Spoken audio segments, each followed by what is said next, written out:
चलो, तो अब तो बन गया। तो अब इसलिए अब ऐसे मुझे ना देखो कि दिक्कत होने लगे। तो बेसिक बात क्या है कि अब आप लोग को चैप्टर पढ़ना है, और हमारा जो चैप्टर है वो क्या है, गुरुत्वाकर्षण। और समझ लो सीधे बोर्ड पे देखना, अगर एक बार कोई इस तरफ देखा फोन की तरफ या कैमरे की तरफ, तो उसको समझ इसी कैमरे में भर देंगे हम, अब उसका दिमाग सही हो जाएगा।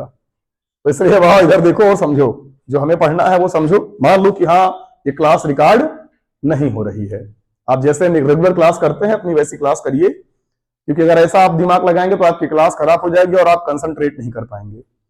और दूसरी सबसे इंपॉर्टेंट बात क्या है कि पढ़ाई को पढ़ाई के जैसे पढ़िएगा, निद्रा में मत पढ़िएगा, जितना पूछेंगे उतना बताइएगा।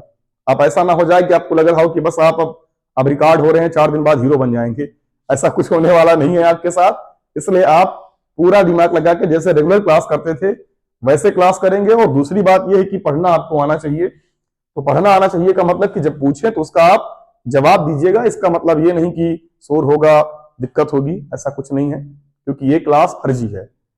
आपको पढ़ना है, जो आप यहां तक आए हैं ये आपके लिए जरूरी है, जो नहीं आ पा रहे हैं ये उनके लिए है। तो उनको अगर थोड़ा व्यवधान भी हो जाएगा तो वो अपना समझ सकते हैं उस व्यवधान को। इसलिए पढ़ते वक्त इस बात का विशेष ध्यान दें कि जब आपसे कोई चीज पूछी जाए, बताई जाए, तो आप उसको सुने और उसकी प्रतिक्रिया दें।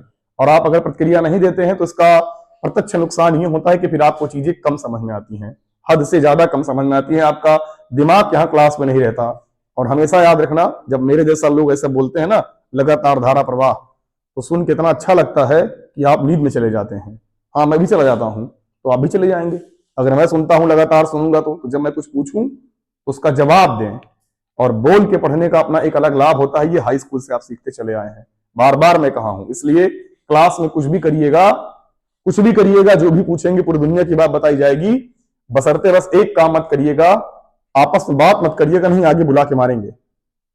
तो फिर ये मत कहना कि सर पीट दिए हमें, है ना, वो भी बेइज्जती के साथ में। तो इसीलिए जितना पूछा जाएगा उसका जवाब दीजिएगा और आपस में बात मत करिएगा। मैं ये सिखाया हूं ना कि जब हम बोलते हैं कोई चीज तो क्या काम करता है, हमारा मुंह काम करता है, आवाज निकलती है, और मुंह से हम बोल तभी पाते हैं जब दिमाग काम करता है। और जब दिमाग काम करेगा तो आप बोलेंगे, मतलब एक बार आपने उस चीज को सुन लिया। दोबारा जब आपने बोला तो जो आवाज निकली उसको हमारा कान फिर से सुनता है। तो जब हम किसी चीज को बोल कर पढ़ते हैं तो टेक्निकली हम मान लो 2 बार पढ़ लिए, और जब हम किसी चीज को मन में सीरियस होकर पढ़ते हैं तो हम 1 बार पढ़ते हैं। इसलिए बोल के पढ़ने में और मन में पढ़ने में ये फर्क है। इसलिए शर्म ना किया करें, जब कोई चीज पूछा जाए तो आप बताया करें। जैसे आप एक साथ कई चीजें सोच सकते हैं, पर एक साथ कई चीजें सोचते सोचते बोल नहीं सकते। आप बोल वही सकते हैं जो आप सोचेंगे। इसीलिए बोल के बताना चाहिए क्लास में जो चल रहा है उसके बारे में जवाब, भले वो चीज आपको आती है। मैंने कहा 2 दूनी, आप बेहिचक जवाब दीजिए 4। शर्माने की बात नहीं कि आप 11th में तो आप 4 बोल रहे हैं, बिल्कुल नहीं। इससे आपका तारतम्यता बनी रहती है ना। आप क्लास में स्थिर रहते हैं, बंधे रहते हैं। तो ये पढ़ने का तरीका यही नहीं, आप घर पे पढ़िए, आप कहीं भी पढ़ रहे हैं बैठ के, अकेले बैठ के पढ़ रहे हैं, प्रयास करिए कि बोल के पढ़िए। अगर आप चीजों को अच्छे से अगर आप बहुत प्रो हो गए हैं पढ़ते पढ़ते, आप कोई चीज देख के पढ़ ले रहे हैं, आपका दिमाग स्थिर हो जा रहा है, तो आप मन में पढ़िए, अच्छी बात है। लेकिन अगर आप बिगिनर हैं, नहीं पढ़ते, कम पढ़ने की आदत है, तो आप बोल के पढ़िए, फिर आप पढ़ लेंगे लंबे समय तक, चीजें याद भी जल्दी हो जाएंगी आपको अगर आप बोल के पढ़ते हैं तो चलिए, इसलिए जो पूछा जाएगा उम्मीद की जाएगी आप उसका सही और समय पे जवाब देंगे। तो हमारा जो चैप्टर है ना वो है गुरुत्वाकर्षण। और वाकई में ये चैप्टर इतना दमदार है ना कि मैं उतना पढ़ाऊंगा जितना तुम्हारे औकात के बाहर है। और मैं प्रयास करूंगा कि मैं अपने भी औकात के बाहर का पढ़ा दूं, है ना। जितना कुछ जहां से मिलेगा सब झूठ ढाड़ के पढ़ा दिया जाएगा, क्योंकि ये हमेशा से एक दिलचस्प टॉपिक रहा है। और भौतिक विज्ञान तो हमेशा से हमारा फेवरेट रहा है, जब भौतिक विज्ञान का भाव नहीं जानते थे तब से। तो इसलिए ढंग से सुनिएगा, आखिर गुरुत्वाकर्षण ये चैप्टर बना क्यों और जिज्ञासा क्या थी हमारी, हम ये चैप्टर पढ़ना क्यों चालू किए। आज की क्लास तो कुल मिला के मान लो कहानी है, बस कहानी है। कुछ बातें भी हैं बेसिक से बता देंगे। कल की क्लास एकदम दमदार और भयंकर इंफॉर्मेशन से भरी होगी। अभी हमें यह समझना है कि गुरुत्वाकर्षण के बारे में हमने सीखा कहां से। तो सोचो, जब इंसान धरती पे आया होगा तो सबसे पहले उसके दिमाग में कौन सा प्रश्न आया होगा। पहले तो वो यहाँ की समस्याओं से जूझा होगा। कैसे समस्याओं से जूझा होगा, आग, पानी, बिजली, है ना, ठंडी, गर्मी, बरसात, इन सब से बड़ा परेशान हुआ होगा। जो आदिमानव रहा होगा। लेकिन कभी कभी उसको ये लगता रहा होगा कि आसमान में ऊपर जो रात में तारे दिखते हैं, जो चांद दिखता है, ये क्या है। वो सूर्य की गर्मी से डरता रहा होगा। तो इन सब चीजों को देख के उसके दिमाग में ये जिज्ञासा जरूर आई होगी कि ये चीजें हैं क्या आखिर, ठीक है ना। और वो सूर्य से डरा होगा, क्योंकि सूर्य की गर्मी खतरनाक होती है और ठंडी में उसको आराम देती है। तो शुरुआत में इंसानों को जो भी फायदेमंद लगा या जिससे वो डरा, उसने फटाक से उसको भगवान नाम दे दिया। उसने कहा सूर्य एक भगवान है। और ऐसा मत सोचिएगा कि केवल हिंदू धर्म में सूर्य को भगवान माना जाता है, बिल्कुल नहीं। अब यूरोप में जाइए, दुनिया के किसी भी हिस्से में जाइएगा, वो किसी न किसी रूप में उसको पूजते हैं, क्योंकि आदिमानव तो सबसे पहले ना। तो डरा केवल इंडिया का आदमी नहीं, डरा पूरी दुनिया का आदमी सूर्य से। ऐसा नहीं कि केवल इंडिया का आदमी बरसात से डर गया था, नहीं, पूरी दुनिया का आदमी बरसात से डर रहा था, है ना। सब कहते थे कि इंद्रदेव पानी बरसाएंगे, ज्यादा पानी बरस दिए, बाढ़ आ गई। तो हमारे लिए पृथ्वी पर शुरुआत में जिज्ञासा की कोई कमी नहीं थी। खाने से लेके, चलने से लेके, बोलने से लेके, हर एक बात में हमारे पास संघर्ष भरा हुआ था। इस संघर्ष के क्रम में इंसान ने जब थोड़ा नीचे वाली चीजों से उसको इजाद मिल गया कि मतलब हाँ ये बरसात है, ये अपने से हो रही है, बाकी चीजें भी उसको समझ में आने लगी, फसल चक्र क्या है, गर्मी क्या है, ये सब जब वो समझ गया तो उसको एक नई जिज्ञासा सताने लगी कि आखिर आसमान में कहां तक चीजें हैं। और मजेदार बात क्या है कि ये तुम्हें आज भी परेशान करती होंगी, और तुम्हें ही नहीं, आज तक दुनिया के हर एक इंसान को परेशान करती है, क्योंकि विज्ञान के पास आज भी इसका जवाब नहीं है कि दुनिया कहां तक है। लगता है ना कि आगे जाने के बाद हमें क्या मिलेगा, चलो सूर्य मिलेगा, तारे मिलेंगे, उसके और आगे जाएंगे तो क्या मिलेगा, सूर्य तारों के आगे क्या है। लगता होगा अंत तक जाएंगे, बहुत किलोमीटर तक आगे चलते जाएंगे, अंधेला मिलेगा, अंधेला मिलेगा। तुम्हें नहीं लगता है ना, बचपन में आप इसे कल्पना करते हैं कि अंधेला होगा, तो हम तो बचपन में सोचते थे कि आगे जाने के बाद कोई बड़ी दीवार होगी है ना, अंत में जाने के बाद कोई दीवार होगी। फिर दिमाग में ये प्रश्न आता था कि भाई दीवार के उस पार क्या होगा, क्योंकि दीवार कहीं खत्म होगी, दीवार के उस पार भी तो कुछ होगा। आप कुछ भी इमेजिन करिए कि कुछ होगा। किसी ने कहा कि पूरी दुनिया गोलाकार होगी, है ना, एक बड़े गोले के अंदर ये दुनिया है, तो भाई उस गोले के बाहर भी तो कुछ होगा, क्योंकि गोले का तो अंत होगा ही। तो इसलिए जो इन्फानाइट है ना, जो अनंत है ना, इसकी तुलना कर पाना, इसके बारे में समझ कर पाना कि ये है क्या, ये बहुत ही मुश्किल है। लोग समझ नहीं सकते कि इस दुनिया का शुरुआत क्या है और अंत क्या है। पर बहुत हद तक एक थ्योरी है, बिग बैंग थ्योरी, जो ब्रह्मांड के बारे में बताती है, पर ऐसा नहीं है कि वो बहुत ही सटीक और बहुत ही पुख्ता जानकारी देती है, बिल्कुल नहीं। हमारे पास हर एक चीज का खंडन मौजूद है, सही जानकारी आज तक नहीं है हमारे पास। अगर सही जानकारी होती तो हम सब भगवान होते, है ना। और जिस दिन हो जाएगी उस दिन भगवान की वैल्यू खत्म हो जाएगी। जो आज आस्तिक और नास्तिक का फर्क बना हुआ है सब खत्म हो जाएगा, क्योंकि इंसान जान जाएगा ना कि हम आए कहां से हैं, बने कैसे हैं। हाँ, पर हमारे पास सटीक जानकारी बहुत सारी है, बीच का कुछ हिस्सा है कि ये हुआ होगा तो ये बना है, पर ये नहीं कि एग्जैक्ट वही हमें पता है कि उसके पहले क्या रहा होगा। तो अभी हम बताएंगे कल ब्रह्मांड की उत्पत्ति के जितने भी सिद्धांत हैं सब बता देंगे, जितना मान्य सिद्धांत है। पर अभी हम बेसिक समझेंगे। जब हम यही नहीं जानते रहेंगे ग्रह क्या है और उपग्रह क्या है और तारे क्या है और पुच्छल तारे क्या है, एस्ट्रॉइड्स क्या है, तो फिर हम ब्रह्मांड का ज्ञान क्या पढ़ पाएंगे भाई, तो हमारे औकात के बाहर की चीज हो जाएगी। इसलिए पहले हम छोटी छोटी शब्दावलियों के बारे में समझेंगे और समझेंगे कि ब्रह्मांड के बारे में हमने सीखा कहां से। तो सबसे पहले आज से लगभग 100वीं शताब्दी में एक वैज्ञानिक हुआ करता था जिसका नाम था पटोलेमी। इसकी हिंदी थोड़ा देख लें, पटोलेमी, ठीक है ना। तो पटोलेमी जो वैज्ञानिक थे वो भी आपकी तरीके जिज्ञासु थे, पर उन्होंने तथ्य सहित बातों को बताया, ठीक है ना। और पटोलेमी ने यह बताया कि सभी ग्रह और जो सूर्य हैं, ये सभी ग्रह जो हैं पृथ्वी के चारों ओर चक्कर लगाते हैं। तो उन्होंने एक सिद्धांत दिया कि ये हमारा अर्थ है और अर्थ के चारों ओर सूर्य और जो कुछ भी है वो सब पृथ्वी का क्या लगा रहा है, चक्कर। ये इन्होंने अपना एक सिद्धांत प्रस्तुत किया दुनिया में। पटोलेमी इनका नाम था, क्योंकि दुनिया पहले पृथ्वी के केंद्रित थी और उन्होंने वही कहा जो हमारी आंखों से दिखता है।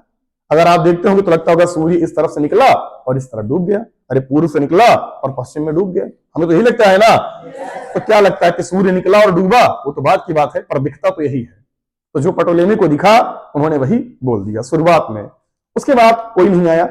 उसके बाद एक वैज्ञानिक थे भारतीय, आप खुश हो जाइए, अच्छी बात है, ये जानने वाली बात है। और उनका नाम क्या था आप जानते हैं ना, आर्यभट्ट। आर्यभट्ट का नाम सभी लोगों ने सुना होगा, सुना है, हाँ, हमारे भारत के थे, महान गणितज्ञ थे। तो आर्यभट्ट ने भी दुनिया को देखा और समझा और उन्होंने ये बताया कि नहीं ऐसा नहीं है बिल्कुल, उन्होंने, ये 5वीं शताब्दी में आए थे, और फिर उन्होंने बताया कि नहीं, हमारी जो पृथ्वी है ना वो सूर्य का क्या लगाती है, चक्कर। आर्यभट्ट ने ये बताया कि पृथ्वी किसका चक्कर लगाती है, सूर्य का चक्कर लगाती है। तो उन्होंने ये बातें बताई, आर्यभट्ट ने बताई। आर्यभट्ट के बाद जानते हो ना, 5वीं शताब्दी के बाद एक वैज्ञानिक और हुआ करते थे जिनका नाम था कॉपरनिकस, ठीक है ना। और कॉपरनिकस ने यह बताया कि सूर्य स्थिर है, ठीक है ना। उन्होंने बताया कि सूर्य क्या है, स्थिर है, और इसके चारों ओर न केवल पृथ्वी बल्कि जितने अन्य ग्रह हैं पृथ्वी के साथ साथ वो सब भी इसका क्या लगाते हैं, चक्कर, ठीक है ना। और ये सब कहानी जो आई ना, क्यों आई, इसके पीछे दो व्यक्ति जिम्मेदार थे। और जब कॉपरनिकस आए हैं उसके पहले, आर्यभट्ट के बाद, क्योंकि आर्यभट्ट भारत के थे तो हमारे पास यूरोप से कनेक्टिविटी इतना नहीं थी कि हाँ इन सारे ज्ञानों का आदान प्रदान हो जाए। तो जब आप कोई ढंग की किताब पढ़ेंगे तो मोस्टली आर्यभट्ट के बारे में नहीं मिलता। आर्यभट्ट को छोड़ो, आपको पटोलेमी के बारे में नहीं मिलेगा, क्योंकि ये सब ऐसा नहीं कि बहुत बड़े साइंटिस्ट थे, आर्यभट्ट तो थे, लेकिन बाकी जो नाम बता रहे हैं इसमें से कोई पादरी था, कोई चर्च था, चर्च में काम करता था, पोप था, उस टाइप के लोग थे। ऐसा नहीं कि हाँ ये बड़े साइंटिस्ट थे। तब के जमाने में साइंटिस्ट यही थे जो विचारक थे। तो कई विचारक तब के जमाने में हुए। तो बाइबल जो है ना, बाइबल का मामला अलग है। बाइबल जानते हो ना, मतलब बाइबल तो हमने पढ़ी नहीं है, पर ऐसा हमने सुना है कि बाइबल पृथ्वी के सेंट्रिक लिखी गई है। बाइबल कहती है कि पूरी दुनिया के केंद्र में पृथ्वी है और बाकी पूरी दुनिया के सारी चीजें पृथ्वी का चक्कर लगाती हैं। ये शुरुआत में ये सब लिखा गया था, ऐसा कुछ है ना। तो एक वैज्ञानिक हुआ करता था और उसने भी, अगर वो ईसाई रहा होगा तो वो बाइबल पढ़ा रहा होगा तो उसे इसके बारे में मालूम रहा होगा, और उसका नाम था ब्रूनो, ठीक है ना। और ब्रूनो ने बहुत सारे प्रेक्षण लिए, बहुत सारे एक्सपेरिमेंट किए। तो ब्रूनो को यह समझ में आया, क्योंकि तब के जमाने में वहां पर यूरोप में ये पढ़ाया जाता था बाइबल में, यानी वहां पे जो पादरी लोग थे, पोप लोग थे, वो बताते थे लोगों को कि पृथ्वी स्थिर है और बाकी ग्रह और सूर्य पृथ्वी का क्या लगा रहे हैं, चक्कर। वो ये बताते थे, और बताते थे कि पृथ्वी पूरी फ्लैट है। हम लोग क्या पढ़ते हैं, पृथ्वी कैसी है, गोल है। आप कहते हैं अंडाकार है, यानी गोल है। और पृथ्वी अगर गोल है तो इसका मतलब चारों ओर हम जा सकते हैं, आज जा भी रहे हैं। जैसे आपने ग्लोब देखा है ना, तो ऐसा नहीं कि नीचे गए तब से चू जाएंगे, गिर जाएंगे, ऐसा नहीं है। पर वो सिखाते थे पादरी लोग, किनारे गए तो टप्प से नीचे गिर जाओगे, मर जाओगे, ये सब बातें बताते थे। तो ब्रूनो ने इनका अध्ययन किया और ब्रूनो ने कहा क्या बेवकूफ बना रहे हो भाई जनता को, ऐसा कुछ नहीं है। तो ब्रूनो ने रिसर्च किया, समझा बुझा, विभिन्न घटनाओं को, खगोलीय घटनाओं का अध्ययन किया, और उसने लोगों को जागरूक करना चालू कर दिया कि ये लोग बेवकूफ बना रहे हैं तुमको, ऐसा कुछ नहीं है। बात ये कुल मिला के पृथ्वी और विभिन्न ग्रह जो हैं वो चक्कर लगाते हैं किसका, सूर्य का, और पृथ्वी अपने धुरी पर नाचती है, इसीलिए दिन और क्या होता है, रात। उसने कई सारी चीजों को एक्सप्लेन किया और लोगों को समझाया। तो अगर आप तर्क सम्मत बात करिए और बताइए कि ये बल्ब है और यहां पर एक ऐसे गेंद है और यहां पर जो सामने होगा उसके लिए दिन होगा, जो पीछे होगा उसके लिए रात। जब ये गेंद ऐसे घूमेगी तो इसके लिए धीरे धीरे क्या होने लगेगा, रात, डूबने लगेगा सूर्य, और इसके लिए क्या होने लगेगा, दिन। उसने एक्सप्लेन करके दिखाया, प्रैक्टिकल करके समझाया लोगों को ब्रूनो ने। तो ब्रूनो की जो लोकप्रियता है ना वो बढ़ने लगी धीरे धीरे, और यूरोप में बहुत सारे लोग उसके फॉलोवर बनने लगे। और जब फॉलोवर बनने लगेंगे तो उतनी वक्त सर्वशक्तिमान कौन था, चर्च, पोप। तो पोप को यह लगा कि अगर ऐसे ही चलता रहा तो धर्म खतरे में पड़ जाएगा, और धर्म खतरे में पड़ गया तो दिक्कत है, क्योंकि वो लॉजिकल बात कर रहा है। देखो आज हमारे पास जो ज्ञान है ना वो कितनी कुर्बानियां देने के बाद है, पहले ये समझो। क्योंकि किसी पुरानी रीतियों को तोड़ना बहुत मुश्किल काम है, बहुत मुश्किल काम है ना। किसी जकड़न से बाहर निकलना खतरनाक काम है। सोचो हमारे भारत में एक प्रथा हुआ करती थी, हमेशा मैं कहता हूं, कौन सी प्रथा, सती प्रथा। और सोचो हमारे भारतीय तब उसको जायज ठहराते थे और किसी महिला को जिंदा जला देते थे। शुरुआत में जब राजा राम मोहन राय ने इसका विरोध किया ना, उनके गांव वालों ने लाठी लेकर बहुत कूटा, उनको भगा दिए उनके गांव से, समाज ने उनको स्वीकारा नहीं, सोचो। लेकिन आज आप पढ़ते हैं राजा राम मोहन राय एक महान व्यक्ति थे, लेकिन जब वो समाज के खिलाफ शुरुआत में खड़े हुए कि नहीं गलत है, तो इसी समाज ने उनका बहिष्कार कर दिया। अपने गांव में वो कई सालों तक नहीं गए, सिर्फ इसलिए कि जाते तो बहुत मार खाते, ठीक है ना। तो ये हमारा समाज है, कितना अजीब है। तो हम किसी भी चीज को, किसी भी परंपरा को जो पूरी दुनिया मानती है, पूरी दुनिया अगर कोई चीज मानती है तो इसका मतलब ये नहीं कि वो सच है। सच वो है जो वाकई में तर्क सम्मत है, वो सच है। ये नहीं कि जो सब 10 लोग कह दिए सच है तो सच है ना। ऐसा पूरी दुनिया में अगर सबको देखा जाए, सब बुद्धिमान थोड़ी ना है, ज्यादा भीड़ तो मूर्खों की है। सारे बुद्धिमान होते तो आज फिर दुनिया कुछ ऐसी थोड़ी ना होती जैसी है। तो इसलिए ये मत सोचिएगा कि बहुमत हमेशा बुद्धिमानों का होता है, ऐसा बिल्कुल नहीं है। और इसी बहुमत ने जान ले ली ब्रूनो की।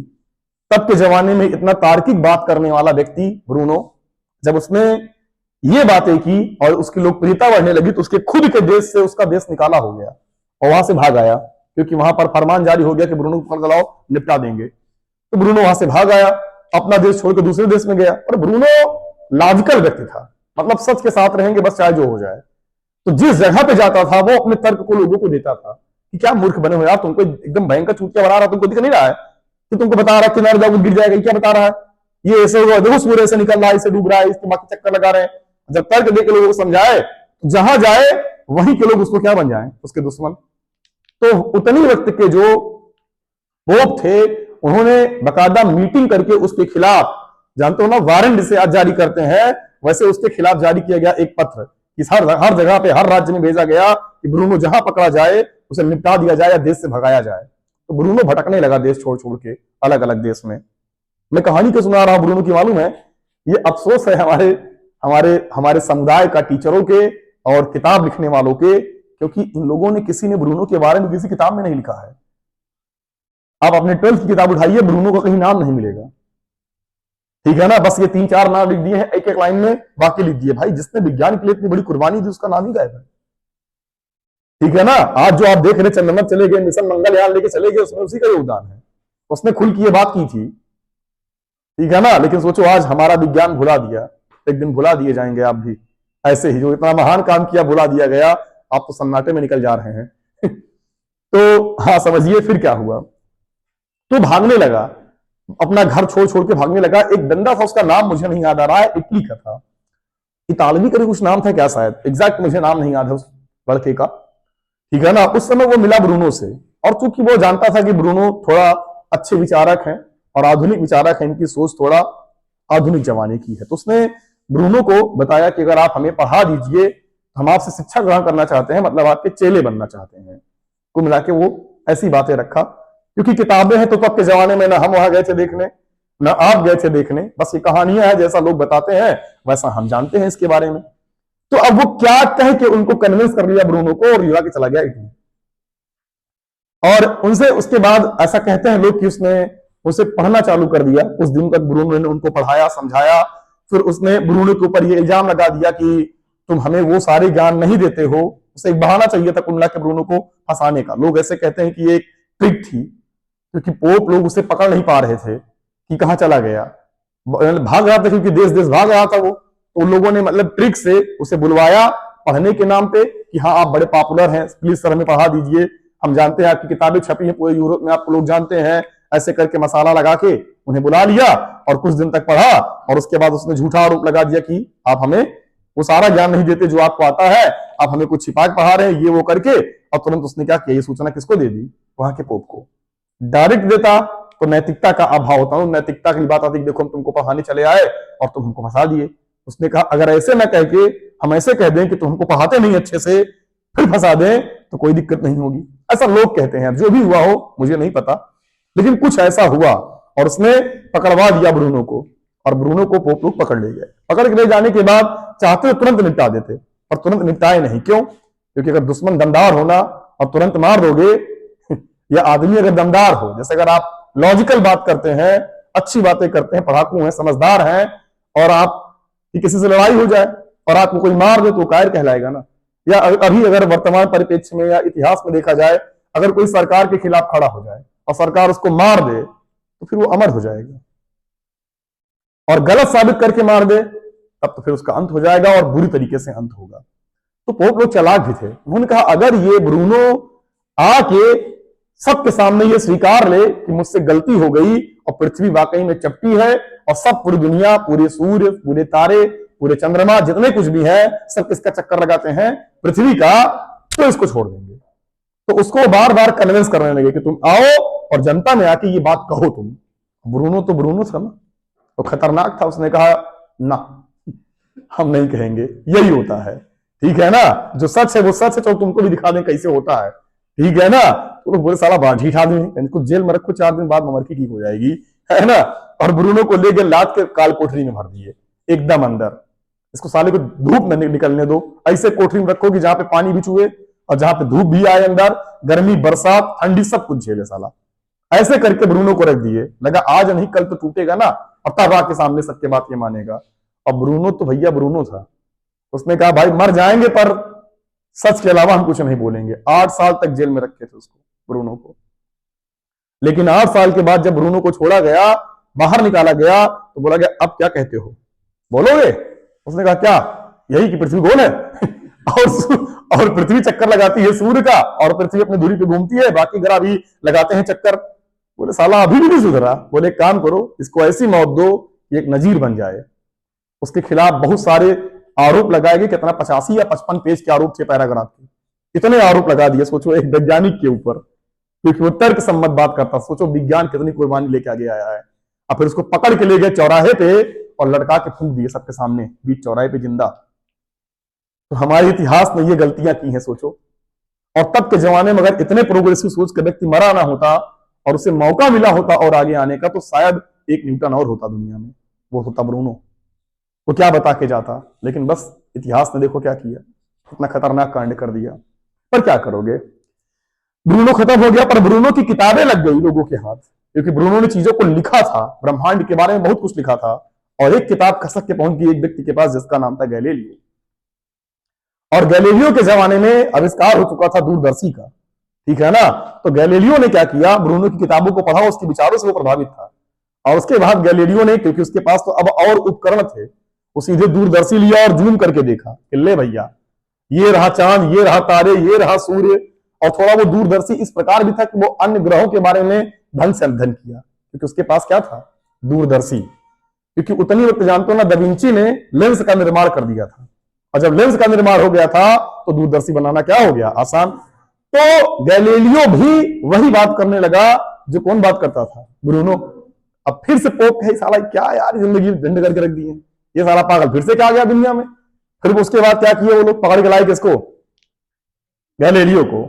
कहें गैलीलियो एक नाम जानते हो, ब्रूनो है ना, यही फूके से जिंदा, तुम्हारा दिमाग सटक गया है लग रहा है। तो गैलीलियो बोला क्या हुआ साहब, क्या हुआ? तो बोला कि तू क्या बोलता है कि पृथ्वी कैसी है? कहा साहब फ्लैट है ना। बोले यार, बोला कुछ नहीं, पृथ्वी के चक्कर सब लगा रहे हैं और क्या, कोई दिक्कत नहीं है। बोले यार तो सही आदमी है, जाने दो उसको छोड़ दिए।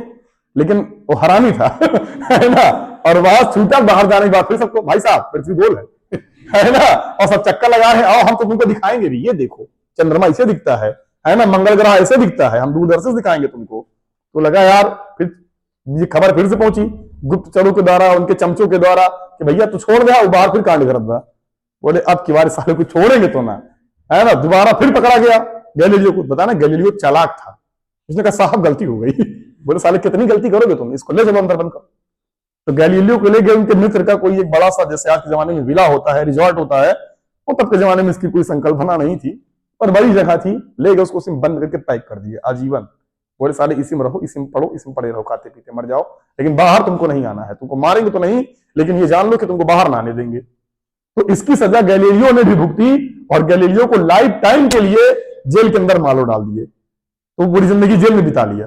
तो 2 वैज्ञानिक को निपटा दिए। अभी हाल ताज में कुछ साल पहले भी वहां की चर्च ने यूरोप के माफी मांगी है, अभी कुछ साल पहले, 4-5 साल पहले, कि हमसे इतिहास में गलती हो गई, और वो गलती ये थी कि हमने गैलीलियो को इतने साल तक टॉर्चर किया और हमने ब्रूनो को निपटा दिया।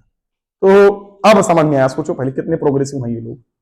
और तुम्हें लगता है कि यूरोप वाले अंधविश्वासी नहीं है तो इस चक्कर में रहना मत, वो इंडिया वालों को भी आगे निकल गए हैं छोड़ के। अंधविश्वास तो दुनिया के हर जगह पर है, बस हाँ वो थोड़ा रिच है, थोड़ा खुले विचार के हैं, बस, और ऐसा कुछ नहीं है कि वो आपसे अलग है। सब वैसे ही पागल है एक तरफ से, तो नहीं यार ऐसे पागल नहीं है लेकिन हाँ कि उनके अंदर भी वही हरकतें हैं जो हमारे अंदर है। ऐसा कुछ नहीं कि यहाँ पर वो यहाँ घूम रहा है तो वहां पर नहीं है, वहां पर भी मौजूद है। ठीक है ना, इस चक्कर में ना रहना कि आपको लगता है वहां पर ज्यादा अंधविश्वास है यहाँ की तुलना में। जो बिल्ली काट गई गाड़ी रोक लेते हो, देखा होगा ना, रील्स वायरल है। हाँ तो ऐसा नहीं कि वहां नहीं है, वहां भी है, सब कुछ वहां पर है, बस ये प्रचारित हुआ है धीरे धीरे। बहुत सारे अंधविश्वास यहाँ पर तो वहीं से आए हैं। तो बेसिक बात हमने ये समझा कुल मिला के कि गैलीलियो ने ये बताया।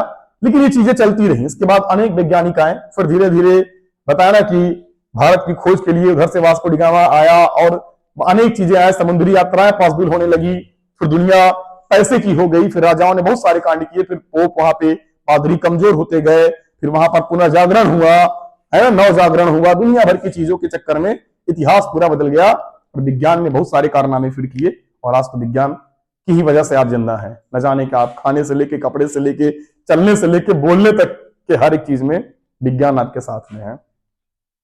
तो इतनी कुछ हुई। लेकिन इसके बाद फिर अब हम आते हैं जो उस चीज पे जो हमारे सिलेबस का पार्ट है। तो एक वैज्ञानिक हुआ करता था जिसका नाम था टाइके ब्राहे, जो अब हमें पढ़ना है। ये तो कहानी थी इतिहास की, बहुत पहले की। अब वर्तमान की कहानी पढ़िए, कुछ साल पहले की। तो टाइके ब्राहे एक ऐसा व्यक्ति था जिसको यूनिवर्स में बड़ी दिलचस्पी थी। वो भी चीजों को देखा, समझा, लेकिन उसके पास, बेचारे के पास एक समस्या थी, उपकरण नहीं थे। तो उन्होंने पूरे यूनिवर्स का अध्ययन टाइके ब्राहे ने नंगी आंखों से किया, ऐसे ही देख के कि ये ग्रह है, ये ऐसा है, ये ऐसा है। उन सब के बारे में प्रेक्षण लेना चालू कर दिए।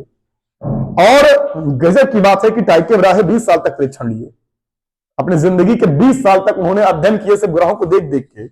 और उन्होंने एक अच्छा काम ये किया कि जितने भी अध्ययन किए उन सारे अध्ययन को एक कॉपी में नोट डाउन करते गए, नोट डाउन करते गए, नोट डाउन करते गए। लेकिन बेचारा कोई व्यक्ति वो नियम नहीं दे पाया, इसीलिए उसके बारे में कोई पढ़ाता ही नहीं। तो मैं जितने लोगों के बारे में आज तुम लोग को बता रहा हूं ना, वो इतिहास में वो गुमनाम नाम है जिन्होंने अपना जीवन कुर्बान कर दिया विज्ञान के नाम पे, और विज्ञान ने उन्हें धुतकार दिया। देखो ऐसे बेरहमी से कि बच्चों को बताना चाहिए उनके बारे में, उनके बारे में कोई पढ़ा ही नहीं रहा है। तो ये हमारा फर्ज बनता है कि हम बताएं, है ना। इसलिए अगर वो है तो हम तो बताएंगे, पक्का बताएंगे। भले ही टाइम आपका बर्बाद जा रहा है, पर कोई बात नहीं। कितना समय की कहां कमी है तुम्हारे पास। खलीगर तो तुम भी खलीगर, हम भी खलीगर। हाँ, तो हमने क्या बताया कि टाइके ब्राहे ने 20 साल तक परीक्षण लिए, बेचारे निकल लिए, बिना नियम दिए मर गया। लेकिन अच्छी बात थी कि उसकी जो डायरी थी ना, वो जिस व्यक्ति के पास मिली, उस व्यक्ति ने उस डायरी का अध्ययन किया ढंग से, और कुछ अध्ययन अपना भी किया, और उसके बाद फिर उन्होंने नियम दिया। और जिसके हाथ में वो डायरी लगी थी उसका नाम था केपलर। और केपलर थोड़ा दूरदर्शी ज्यादा था। जैसे टाइके ब्राहे ने, क्योंकि उनके पास यंत्र नहीं था ना, आंखी खुली आंखों से आप बताएं शनि देख लेंगे, यहां से नहीं देख पाएंगे। हमने कहा नेपच्यून देख लेंगे, बृहस्पति देख लेंगे, यूरेनस देख लेंगे। तो नंगी आंखों से इन ग्रहों को देखना मुश्किल है, लेकिन केपलर के पास यह सुविधा मौजूद थी। तो केपलर ने दूर के ग्रहों का भी अध्ययन किया और पास के ग्रहों का भी अध्ययन किया, और साथ में जो परीक्षण उनको मिला था टाइके ब्राहे से 20 साल का, उसका भी क्या किया, अध्ययन। और जब इतना अध्ययन अगर कर लिया, तो अध्ययन करने के बाद फिर उन्होंने नियम दिया, केपलर का प्रथम नियम, केपलर का द्वितीय नियम और केपलर का तृतीय नियम। और यहां से हमारा चैप्टर स्टार्ट होता है। तो वो नियम ऐसे नहीं दे पाए। अब सोचो, किसी के जीवन भर की वो मेहनत थी, वो ऐसे नियम नहीं दे दिए कि मतलब ठीक है। अगर केपलर को जीरो शुरू करना होता तो शायद वो नियम ना दे पाते। तो नियम तो ये कहता ना कि उसके बारे में बताया जाए कि टाइके ब्राहे ने अपना जीवन बर्बाद किया इसमें, लेकिन नहीं जानते हम। तो कुछ विशेष बातें थी, कुछ विशेष कहानियां थी जो जानना आपको जरूरी था। हालांकि बोरिंग थी ना, हाँ, लेकिन जानना जरूरी है, भले ही बोरिंग थी। अब हमें यह समझना है कि हमारे सौर मंडल में क्या क्या है और किस क्रम में है और किस ऑर्डर में है। अगर हम ये जान लेते हैं तो चीजें हमारे समझ में फिर ज्यादा अच्छे से आएंगी। उसके पहले अगर कहिए तो मैं कुछ लिखा दूं थोड़ा सा, है ना, लिखेंगे या भूल जाएंगे। अब उसे ये जरूरी नहीं है, ये आपके एग्जाम के दृष्टिकोण से किसी काम के नहीं है, पर हाँ थोड़ा कहानियां होती है तो आपको पता होती है, तो पढ़ने में आपका इंटरेस्ट बरकरार रहता है। तो आप लिखिएगा, थोड़ा सा कुछ बात इसमें लिख लीजिएगा। बोले, लिखिए, प्रथम शताब्दी में पटोलेमी ने बताया कि, प्रथम शताब्दी में पटोलेमी ने बताया कि, प्रथम शताब्दी में पटोलेमी ने बताया कि सूर्य एवं सभी ग्रह, सूर्य एवं सभी ग्रह पृथ्वी के चारों ओर, सूर्य एवं सभी ग्रह पृथ्वी के चारों ओर चक्कर लगाते हैं। सूर्य एवं सभी ग्रह पृथ्वी के चारों ओर चक्कर लगाते हैं। उसी लिखिएगा, उसी के आगे लिखिएगा। उसके बाद 5वीं शताब्दी में, उसके बाद 5वीं शताब्दी में उसके बाद 5वीं शताब्दी में भारत के महान भारतीय गणितज्ञ व खगोलविद, भारत के महान गणितज्ञ व खगोलविद आर्यभट्ट ने ग्रहों का विस्तृत अध्ययन किया, ग्रहों का विस्तृत अध्ययन किया, ग्रहों का विस्तृत अध्ययन किया और ग्रहों का विस्तृत अध्ययन किया और बताया कि पृथ्वी अपनी अक्ष के परितः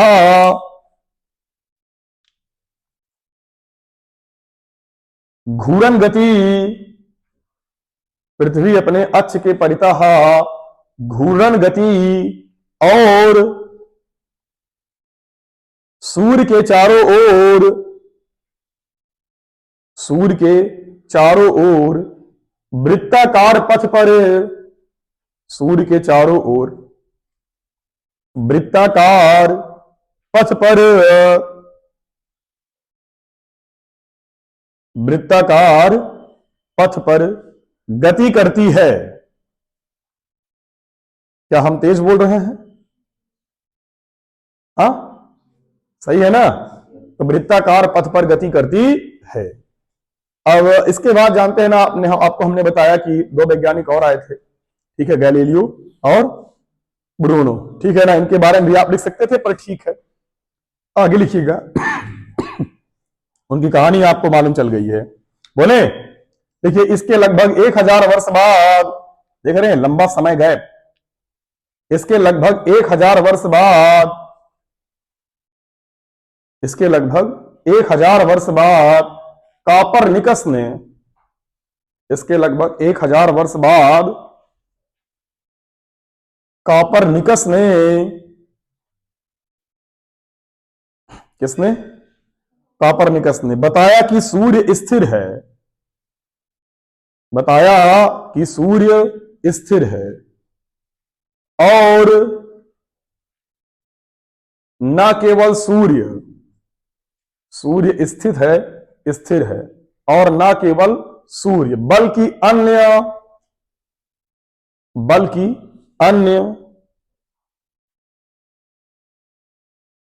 अन्य लिखा, सभी ग्रह सूर्य के चारों ओर,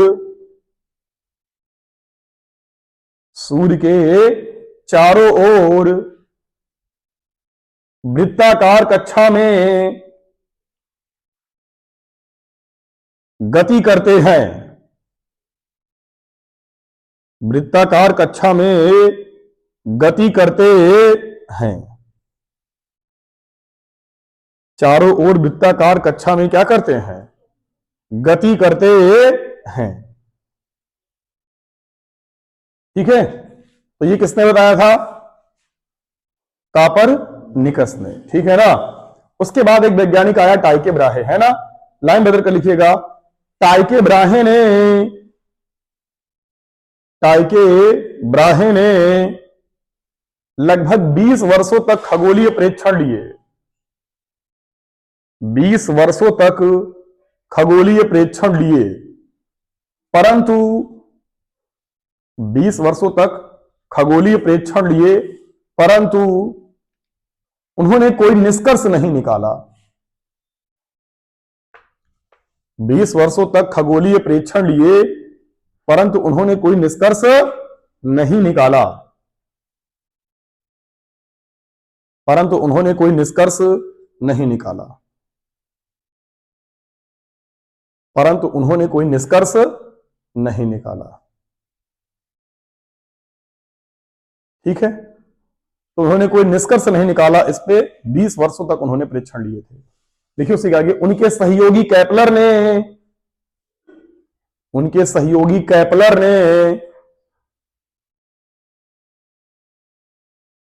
ने विस्तृत अध्ययन किया, या ऐसे लिख सकते थे आप, सेंटेंस नहीं कंप्लीट बन रहा है ना। उनके सहयोगी केपलर ने उनके सहयोगी केपलर ने खगोलीय घटनाओं का विस्तृत अध्ययन किया, खगोलीय घटनाओं का विस्तृत अध्ययन किया और 3 नियम प्रतिपादित किए, विस्तृत अध्ययन किया और 3 नियम प्रतिपादित किए। तो जो ये हमने बताया अब तक की बातें, ये बस मैंने बताया ना कि ये एक इंट्रोडक्टरी पार्ट है। इंट्रोडक्टरी पार्ट का मतलब कि हाँ इस चैप्टर के बारे में क्या क्या बातें हैं वो आपके समझ में आ गई हैं कि हाँ हमें इस चैप्टर में क्या क्या पढ़ना है और इतिहास में क्या क्या हुआ है। इसके बाद फिर जानते हो ना न्यूटन आए हैं, न्यूटन ने गुरुत्वाकर्षण का नियम दिया है, फिर उसके बाद सौरमंडल के बारे में बहुत सारी जानकारियां हैं, फिर बहुत कुछ पढ़ना है अभी आगे। हमने कहा ये तो हमने सिलेबस का कोई पार्ट पढ़ाया ही नहीं अभी। आप ये सोचिए अभी मत कि हाँ मैंने ग्रेविटेशन के चैप्टर के बारे में कुछ बताया है, नहीं, मैंने इतिहास बताया जो जानना जरूरी है ना। इसमें और कुछ बताया जा सकता था लेकिन क्लास बहुत लंबी खिंच जाती, इसलिए मैंने इतना नहीं बताया। अब इसके बाद हमें थोड़ा सौरमंडल के बारे में पढ़ लेते हैं। सौरमंडल में पढ़ने के बाद मैं आपको केपलर का नियम नहीं पढ़ाऊंगा, नहीं, सौरमंडल की जो बेसिक जानकारी है, जैसे जो आप एग्जाम देने जाएंगे, आप 11th में है, इसके बाद आप एग्जाम देने जाएंगे, कोई भी एग्जाम देने जाएंगे, क्योंकि आप कोई भी एग्जाम देने जा रहा है पक्का एग्जाम लीजिएगा, लेकिन आप अपना बोर्ड जो देंगे वो अपने स्कूल में होगा, सेंटर तो जाएगा नहीं, बच्चे थोड़ा सीरियस कम होते हैं इस चीज को लेके।